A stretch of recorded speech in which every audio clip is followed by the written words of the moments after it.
그때 기분이 어땠습니까? 대단히 놀랐습니다. 처음에는 딥페이크인가 이렇게 생각을 했습니다. 황당한 느낌이었습니다. 후보자께서는 바른대로 나오셔 어디서 선소 공직 후보자인 본인은 국회가 실시하는 위원장으로서 저도 그런 기사를 보았습니다. 근데 저희 헌정사에서 손을 들고 선서를 안복해 주시고 선서가 끝나면 서명한 선서입니다. 검증하시는 자리입니다.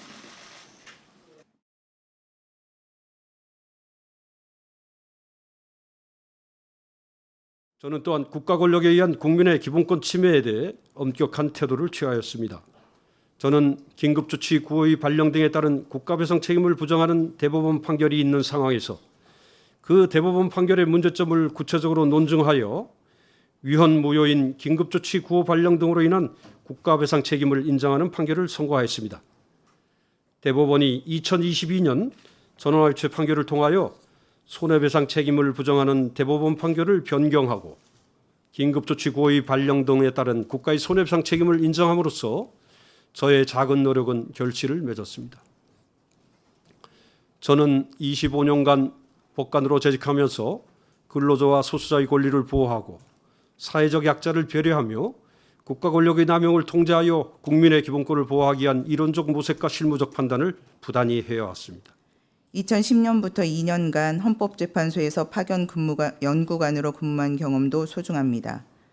당시 일본군 위안부 관련 한일협정 사건을 연구하면서 조약에 대한 무지를 절감하고 2011년 말 막 법원 내에 설립된 국제인권법 연구회에 가입하게 됩니다.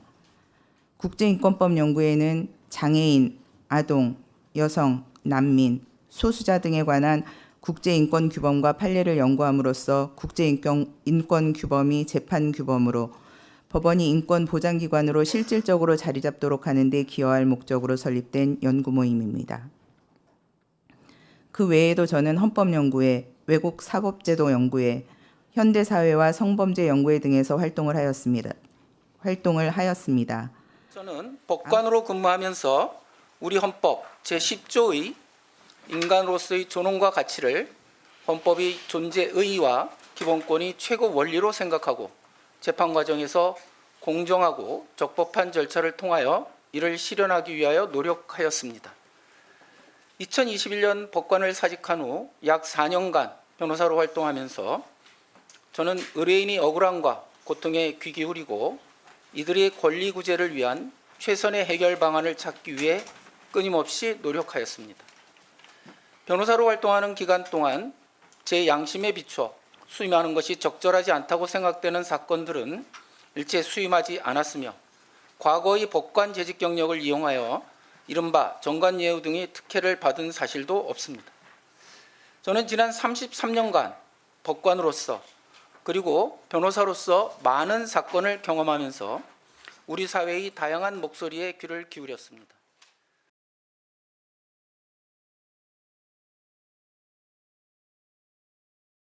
대단히 놀랐습니다.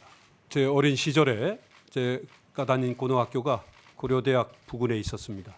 79년에 12.6 사건이 있고 그 이후에 12.12 등 비상계엄이 확대되어서 고려대학교 앞에 장갑차가 있는 장면들, 그런 장면들이 상기가 되었습니다. 그날 일이 있어가지고 네.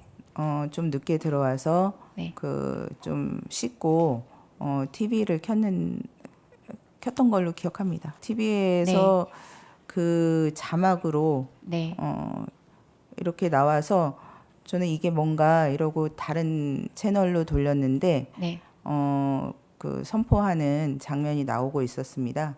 처음에는 딥페이크인가 이렇게 생각을 했습니다. 요즘 그러니까 뭐 딥페이크 제가 현대사회와 성범죄연구회라는 연구회를 하는데 요즘 가장 뜨거운 주제가 딥페이크였기 때문에 뭐 계엄을 선포할 만한 조짐이 전혀 없었기 때문에 나올 때 처음에는 순간적으로는 그렇게 생각했는데 실제로 진행되는 것을 보고 그렇지 않다는 걸 알게 되었고 그날 제가 좀 복잡했습니다. 그때는 지금은 아니지만 법원장이었는데 요 계엄이 설포되면은 법원과 관련해서도 어떤 조치가 있을 수 있지 않습니까? 네. 그래서 그 국회로 가시는 모습을 보고 저도 법원에 가야 되나 이런 생각도 들고 또 혹시 그 비상계엄과 관련해서 어떤 후속 조치에 대해서 오면은 이걸 어떻게 해야 되나 그랬겠네요. 예, 이런 생각 때문에 마음이 많이 복잡했습니다. 황당한 느낌이었습니다. 제 느낌은 그때 상황과 그 나타난 자막의 내용이 적절한 것이었는지가 부합되지 않는 느낌이었습니다. 현실과 좀 맞지 않다는 느낌이 당연히 들었겠죠. 네.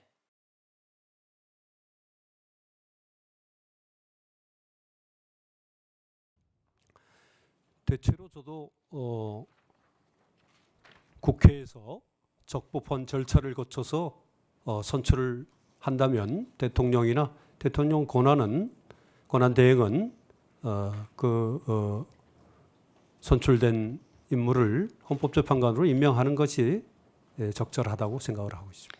그 대통령이 지명하는 헌법재판관이나 아니면 국회에서 선출된 헌법재판관은 대통령이 뭐 거부권이나 이런 걸 행사하지 않고 그대로 임명하도록 규정되어 있는 것으로 알고 있습니다. 따라서 만약에 임명을 하시지 않는다면은 좀 문제가 있지 않나 이렇게 생각합니다. 제 생각도 헌법 규정에 9명의 재판관을 대통령이 임명한다 되어 있고 그 다음 항에 그 중에 3명은 대법원장이 지명하는 자, 또 국회가 선출한 자 3명을 임명한다라고 되어 있기 때문에 규정상은 뭐 당연히 임명하는 것이 맞다고 생각을 합니다. 다만 뭐 여러 가지 학설이 있는 부분은 뭐 간과할 수는 없다고 그 부분도 마찬가지로 생각을 하고 있습니다. 일단은 지금 규정이 7명이 심리를 할 수 있는 규정입니다. 근데 그 규정 자체가 가처분으로 되어 있어서 6명이 지금 심리를 하고 계시는데 그 부분에 대해서는 정상적인 방법은 아니라고 생각을 하고 있습니다. 그래서 9명의 재판관이 구성되는 것이 헌법재판소의 정당성을 위해서도 합당한 방법이라고 생각을 하고 있습니다.